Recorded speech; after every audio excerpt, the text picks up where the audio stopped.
அனைவருக்கும் வணக்கம். தெய்வீக பலன்கள் சேனல் சார்பாக தங்களை அன்புடன் வரவேற்கிறோம். இன்றைய காணொலியில் நாம் காண விரும்புவது 12 மாதங்கள் இருக்கின்றன தமிழில். அதில் வளர்பிறை ஏகாதசி மற்றும் தேய்பிறை ஏகாதசி என்று 2 தினங்கள் வருகின்றன. இந்த தினங்களை பற்றி தான் இந்த காணொலியில் விரிவாக பார்க்க போகிறோம். வாருங்கள் காணொலிக்கு செல்லலாம். மறக்காமல் ஒரு சப்ஸ்கிரைப் செய்யவும். தமிழ் வருடத்தின் முதல் மாதமான சித்திரை மாதம் வளர்பிறை ஏகாதசி பற்றி பார்க்கலாம்.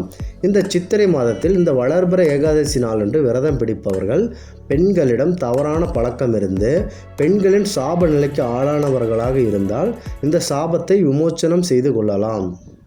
சித்திரை மாதம் தேய்பிறை ஏகாதசி என்று விரதம் பிடிப்பவர்கள் தனது ஆசிரியருக்கு அதாவது குருவிற்கு துரோகம் செய்தவர்கள் இந்த சாபத்திலிருந்து நிவர்த்தி பெறலாம். இரண்டாவதாக, வைகாசி மாதம் வளர்பிறை ஏகாதசி என்று விரதம் பிடித்தால் தொழிலில் வியாபார தோஷம் இருந்தால் அதனை நிவர்த்தி செய்தலாம். வைகாசி மாதம் தேய்பிறை ஏகாதசி நாள் என்று விரதம் இருந்தால் அடுத்த உயிர்களை பலி கொடுத்த பாவம் விலகி நன்மை சேரும்.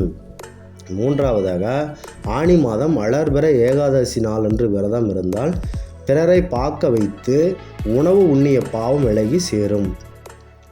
ஆனி மாதத்தில் தேய்பிறை ஏகாதசி நாள் அன்று விரதம் இருந்தால் நம்மளுடைய முன்னோர்களுக்கு செய்த பாவம் விலகும். அடுத்ததாக, ஆடி மாதம் வளர்பிறை ஏகாதசி நாளன்று விரதம் இருந்தால் அறிந்தும் அறியாமலும் செய்த பாவங்கள் விலகும். ஆடி மாதம் தேய்பிறை ஏகாதசி நாளன்று விரதம் இருந்தால் தோல் நோய் இருந்தால் விரைவில் குணமாகும். ஐந்தாவதாக, ஆவணி மாதம் வளர்பிறை ஏகாதசி நாளன்று விரதம் இருந்தால் குழந்தையில்லா தம்பதிகளுக்கு புத்திர தோஷம் விலகி நன்மை சேரும். ஆவணி மாதம் தேய்பிறை ஏகாதசி நாளன்று விரதம் இருந்தால் ஆபரணம் தானம் செய்த பலன் கிடைக்கும். ஆறாவதாக, புரட்டாசி மாதம் வளர்பிறை ஏகாதசி நாளன்று விரதம் இருந்தால் தானியங்கள் அதிக அளவில் விருத்தி ஏற்படும். புரட்டாசி மாதம் தேய்பிறை ஏகாதசி நாளன்று விரதம் இருப்பவர்கள் நம் வாழ்க்கையில் இழந்த செல்வங்கள் மீண்டும் கிடைக்கும். ஏழாவதாக, ஐப்பசி மாதம் வளர்பிறை ஏகாதசி நாளன்று விரதம் இருப்பதன் மூலம் எந்த தானமும் செய்யாமலேயே நமக்கு சாப விமோச்சனம் கிடைக்கும். ஐப்பசி மாதம் தேய்பிறை ஏகாதசி நாளன்று விரதம் இருப்பதன் மூலம் முன்னோர்கள் மகிழ்ச்சியாக திருப்தி அடைவார்கள். அடுத்தது, எட்டாவதாக, கார்த்திகை மாதம் வளர்பிறை ஏகாதசி நாளன்று விரதம் இருப்பதன் மூலம் வெங்கடேஸ்வர சுவாமியின் அருள் விரைவில் கிடைக்கும்.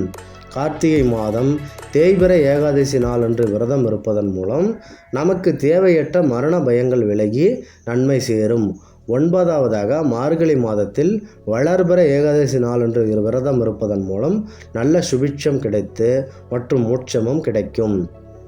மார்கழி மாதம் தேய்பிறை ஏகாதசி நாளன்று விரதம் இருந்தால் நாம் இருக்கும் பிறவியிலும் மற்றும் நம் வரும் பிறவியிலும் மேன்மை உண்டாகி நல்லது நடக்கும்.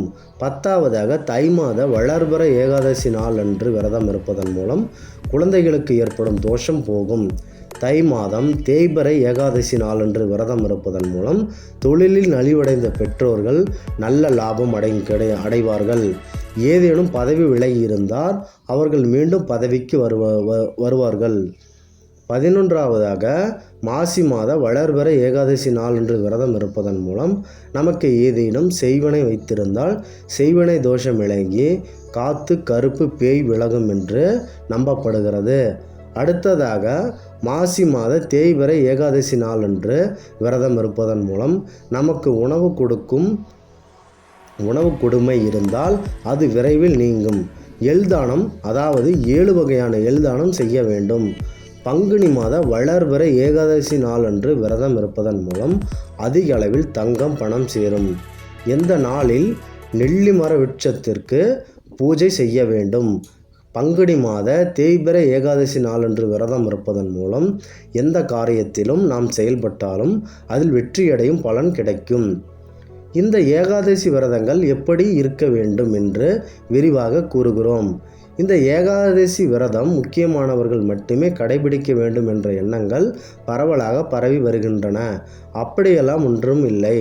ஆண்களும் பெண்களும் சிறுவர்களும் சிறுமியர்களும் எப்பொழுது வேண்டுமானாலும் இந்த விரதத்தை பிடிக்கலாம். இந்த ஏகாதசி நாளன்று விரதம் இருக்கலாம் என்று நாம் முடிவு எடுத்துவிட்டால் ஏகாதசி நாளன்று இருவேளையும் உணவுகளை உண்ணக்கூடாது. முடியாதவர்களுக்கு விதிவிலக்குகள் உண்டு. முடியாதவர்கள் காரம், புளி, உப்பு சேர்க்காமல் உணவு உண்ணலாம். வாருங்கள், தேய்பிறை ஏகாதசி நாள் இன்று விரதம் இருந்தால் பல புண்ணியங்கள் நமக்கு கிடைக்கும். இவ்வாறு நாங்கள் மேலே கூறியுள்ள வழிமுறைகளை பின்பற்றி வாழ்க்கையில் வளம் பெற தெய்வீக பலன்கள் சேனல் சார்பாக தங்களை அன்புடன் வேண்டுகிறோம். மீண்டும் ஒரு நல்லதொரு காணொளியில் உங்களை சந்திக்கிறோம். நன்றி, வணக்கம்.